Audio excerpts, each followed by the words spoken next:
શિક્ષણની જ્યોતને પ્રગતિશીલ રાખવા માટે સમસ્ત બ્રહ્મ સમાજ દ્વારા એક બીડું ઝીલવામાં આવ્યું છે.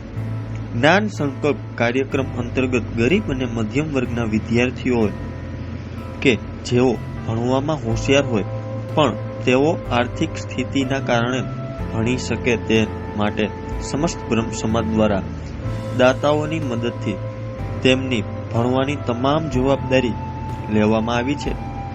ત્યારે જુઓ અમારો ખાસ અહેવાલ.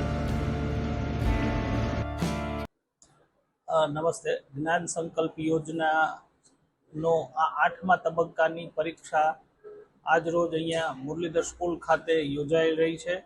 સમસ્ત બ્રહ્મ સમાજ છેલ્લા 8 વર્ષથી સમાજના જરૂરિયાતમંદ બાળકો માટે એક ઉત્તમ વ્યવસ્થા ગોઠવી અને ધોરણ 9થી આવા બાળકોને દત્તક લઈ અને હાયર એજ્યુકેશન સુધીનો તમામ ખર્ચ બ્રહ્મ સમાજ ભોગવે છે. એની પહેલા તબક્કાની આજની આ પરીક્ષા છે.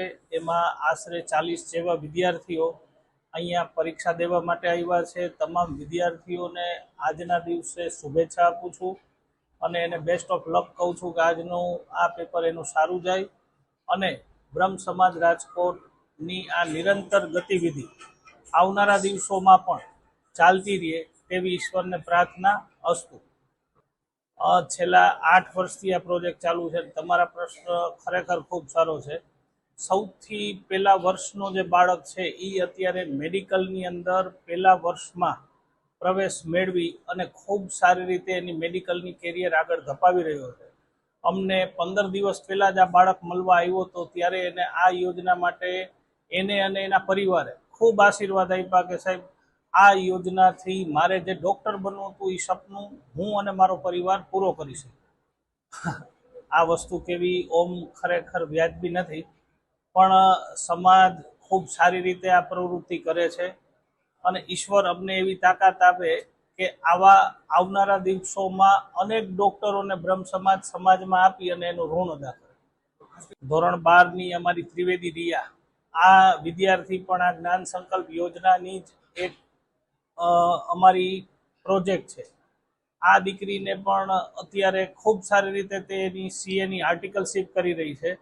એક સામાન્ય પરિવારની દીકરી જ્યારે સીએ બની અને સમાજ જીવનમાં માનભેર સ્થાન મેળવી અને એનું જીવન ગુજારશે ત્યારે નિશ્ચિત રીતે હું કહીશ કે હું ને મારી ટીમ ગૌરવ અને એક અમને કામ કર્યાનો સંતોષ થશે એવી લાગણી સાથે અમે આમ આનંદિત થશું. આની અંદર અમારે આવનારા દિવસોની અંદર હજી પણ અમે અમારી આ પ્રોજેક્ટને આમ તબક્કાવાર આગળ ધપાવવાનો પ્રયત્ન કરીએ છીએ.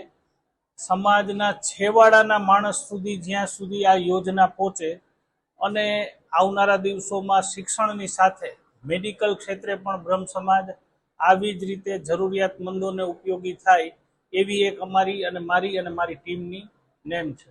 કોઈ પણ સારી પ્રવૃત્તિઓ દાતા વગર તો શક્ય જ નથી અને આવડી મોટી પ્રવૃત્તિ જ્યારે સમસ્ત બ્રહ્મ સમાજ રાજકોટ કરે છે ત્યારે અમને આ અમારી પ્રવૃત્તિને વેગ આપવા રાજકોટના મોટા દાતાઓ અને મધ્યમ વર્ગના લોકો પણ અમારી આ યોજનાને આગળ ધપાવવા માટે પોતાની યથાશક્તિ મદદ કરી અને આ યોજનામાં મદદરૂપ થાય છે.